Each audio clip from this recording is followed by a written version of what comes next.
Selamat pagi, Assalamualaikum warahmatullahi wabarakatuh. Berjumpa kembali dengan Budi Raharjo di Padepokan Budi Raharjo.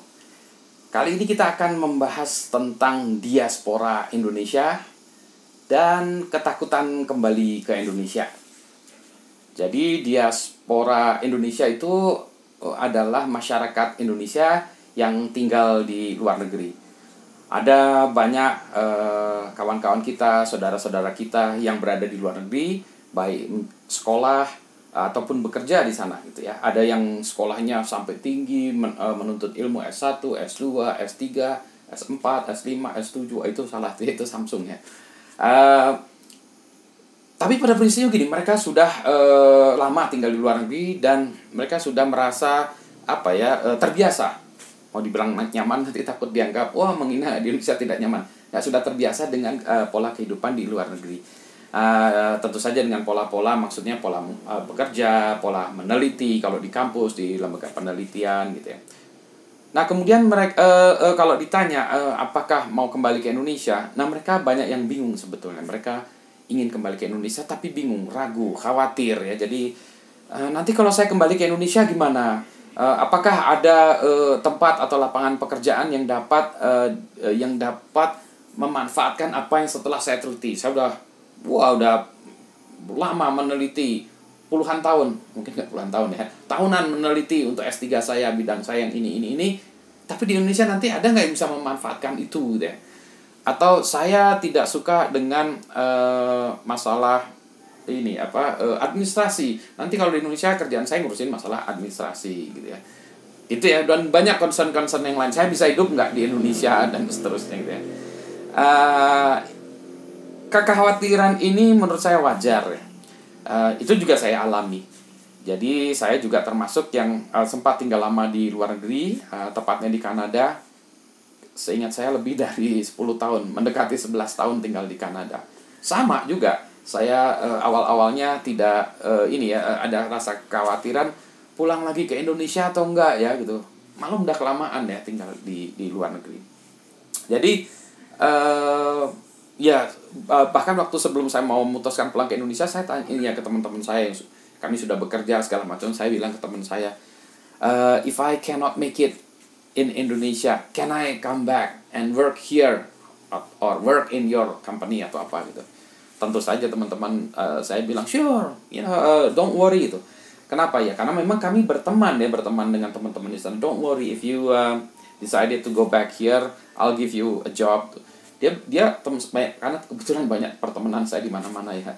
Ini pertemanan networking ya, bukan KKN dalam artian pertemanan tuh bagus ya. Ini kalau butuh nanti yang depan ini langsung bisa saya kosongin, kamu kerja di sini gitu ya. Ada teman saya di perusahaan besar ya, banyak di mana-mana yang sudah ini juga ya mulai mapan, dan saya juga punya banyak kesempatan kerja di sana ya. Misalnya gitu ya, itu saya tanya ke teman saya yang di Silicon Valley, boleh nggak? Dia bilang mah langsung lah, kamu begitu memutuskan mau kerja di sini mah langsung aja saya kasih buat lowongan kerja untuk kamu gitu ya. Kenapa? Karena kita saling mengenal ya dalam perjalanan hidup kan. Kalau kita sudah saling mengenal, tahu ya kekurangan kelebihannya gitu. Jadi itu ya. Jadi saya akhirnya tetap memilih pulang ke Indonesia. Pulang ke Indonesia tentu saja culture shock. Culture shock mereka udah lama tinggal di luar negeri. Apalagi Kanada ya, negara yang lumayan tertib ya, bahkan dibilang tertib. Contoh budaya yang kemudian saya serap menjadi bagian kehidupan saya itu adalah budaya antri misalnya.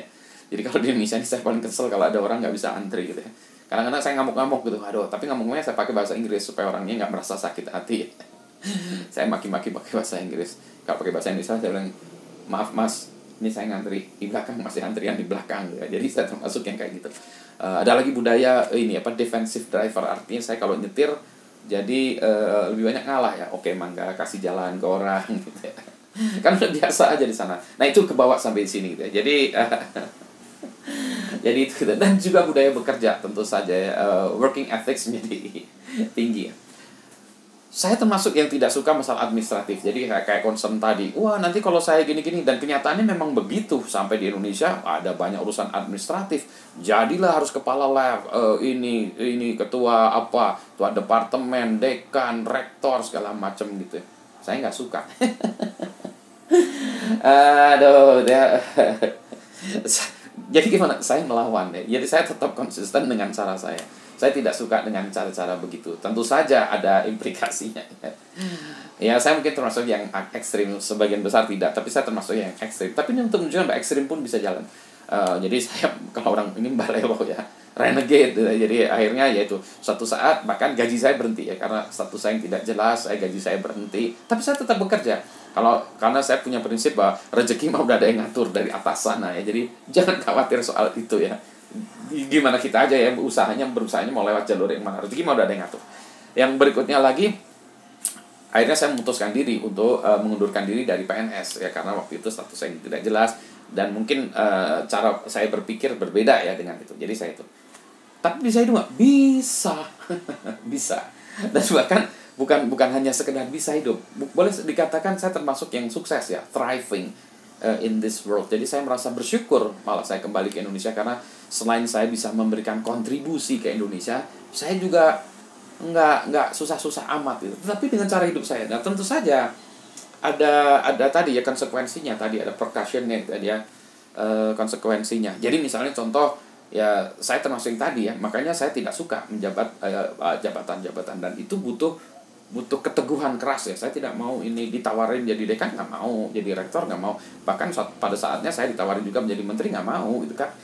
Karena gini ya, menurut saya yang harus Anda ketahui itu adalah know what you want. Anda maunya apa dalam hidup ini, Anda maunya jadi apa. Nah, kejarlah itu, go get it gitu ya. Dan tentu saja dalam mencapai tujuan itu akan selalu banyak ini ya, distractions gitu. Jadi ini gitu, mau meneliti gini, ini ada duit, kerjaan ini dulu, iya mikir, ini ada jabatan, gitu ya. Nah itu harus bisa bilang no. Saying no is the hardest thing.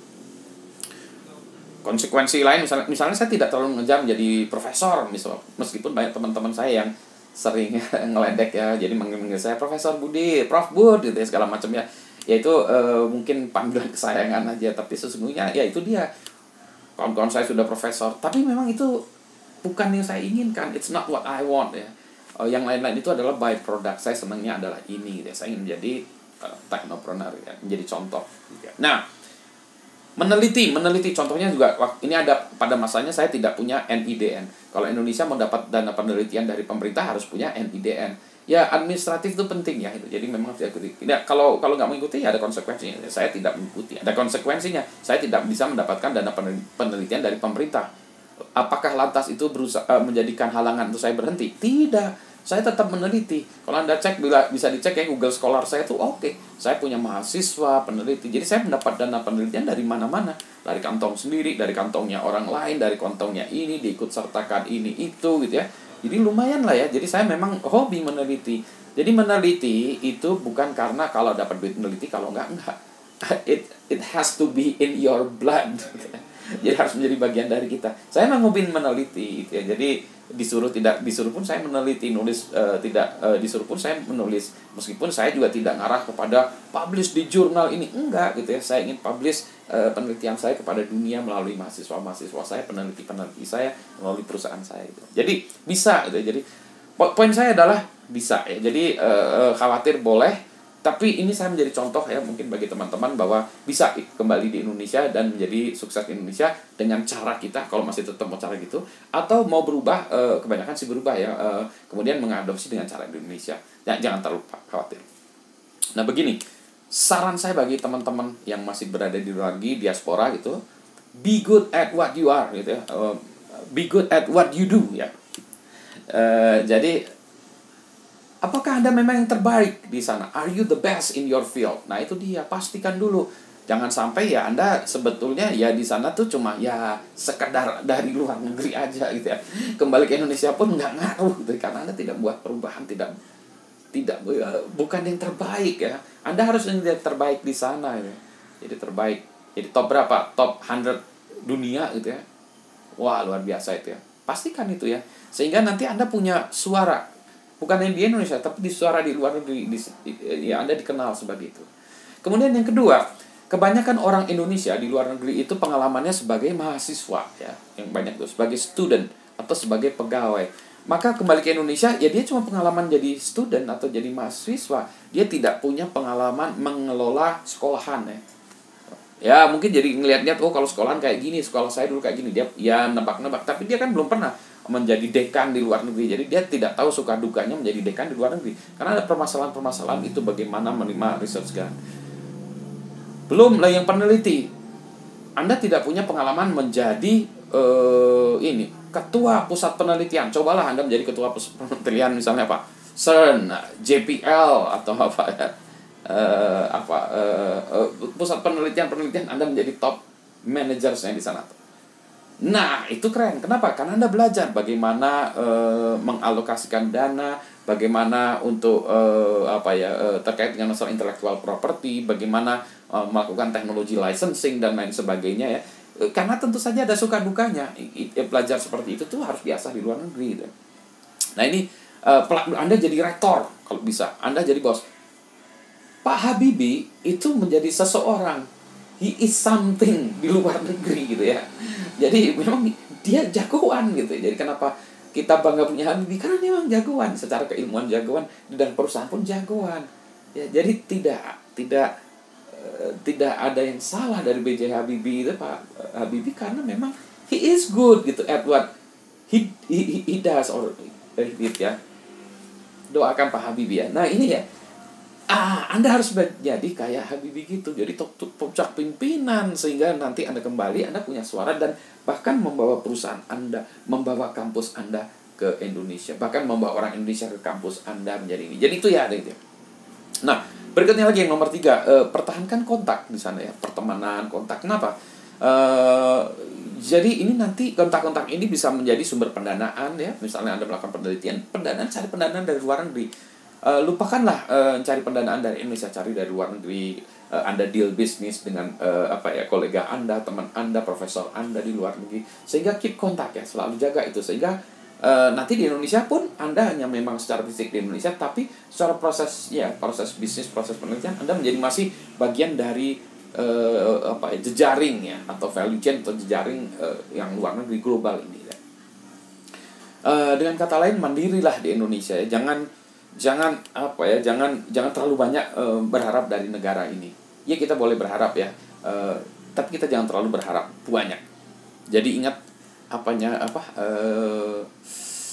quote ya dari John F. Kennedy ya, JFK. Apa sih kalau nggak salah, saya baca dulu sini. Ask not what your country can do for you. Ask what you can do to your country. Nah itulah dia gitu ya. Itu mungkin perlu saya tambahkan, jangan pakai ada syarat ya. Iya saya mau gitu, tapi dengan syarat gitu, enggak. Exactly gitu ya, seperti itu. Jadi ya kita jangan terlalu banyak minta dari negara kita, tapi apa yang bisa kita lakukan terhadap bangsa kita ini, sehingga ketika Anda kembali ke Indonesia membawa manfaat bagi bangsa ini. Ketika Anda tetap memutuskan tetap di luar negeri pun akan tetap menjadi manfaat bagi bangsa ini. Jadi tidak ada ketakutan itu. Begitu ya. Semoga video ini bisa memberikan pencerahan atau setidaknya menjadi pertimbangan bagi teman-teman sekian. Ya sekalian. Hal ini juga pernah saya sampaikan kepada beberapa teman yang berencana kembali ke Indonesia, mengalami ketakutan ya. Setelah diskusi saya lihat sekarang mereka perjalanan karirnya di Indonesia pun bagus ya. Jadi saya lihat ternyata di Indonesia pun mereka bisa berkarya, bisa bagus, dan bisa survive, bukan hanya survive, thriving, sukses. Demikian video yang kali ini, semoga bermanfaat. Selamat pagi, assalamualaikum warahmatullahi wabarakatuh.